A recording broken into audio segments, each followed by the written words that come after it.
Laurent-Désiré Kabila, né le 27 novembre 1939 à Jadotville, aujourd'hui Likasi, est une figure emblématique de l'histoire de la République démocratique du Congo, RDC. Son parcours est marqué par une lutte incessante pour la libération de son pays et une fin tragique qui a laissé une empreinte indélébile. Jeunesse et engagement politique. Kabila grandit dans une période de bouleversement politique. Dès les années 1960, il s'engage dans la lutte contre le régime de Mobutu Sese Seko. Inspiré par les idéaux de Patrice Lumumba, il fonde le Parti révolutionnaire du peuple, PRP, en 1967 et mène une guérilla dans l'est du Congo. Pendant des décennies, il reste une figure marginale, opérant principalement dans les régions reculées du pays. En 1996, la situation change radicalement.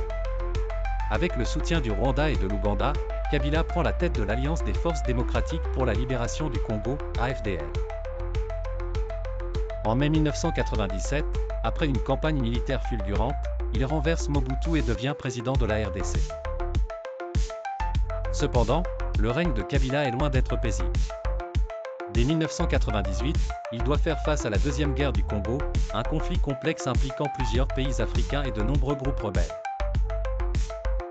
Kabila expulse les troupes étrangères, ce qui entraîne la rupture avec ses anciens alliés rwandais et ougandais. Le pays plonge dans une guerre dévastatrice, souvent qualifiée de « Première Guerre mondiale africaine ».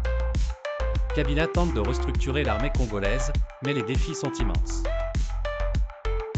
Les forces armées sont fragmentées et manquent de discipline. Assassinat et succession. Le 16 janvier 2001, Laurent-Désiré Kabila est assassiné dans sa résidence à Kinshasa par l'un de ses gardes du corps, Rachidi Mizel. Les circonstances de sa mort restent entourées de mystères et de controverses. Quelques heures après son assassinat, son fils, Joseph Kabila, lui succède à la présidence. Laurent-Désiré Kabila est souvent surnommé Mzi, ce qui signifie « le sage » en swahili. Malgré les controverses, il est considéré comme un héros national en RDC pour son rôle dans la chute de Mobutu et son engagement pour la souveraineté du pays. Son héritage est complexe, mêlant espoir et tragédie, et continue de susciter des débats passionnés. L'histoire de Laurent-Désiré Kabila est celle d'un homme déterminé à libérer son pays, mais dont le règne a été marqué par des conflits incessants et une fin tragique.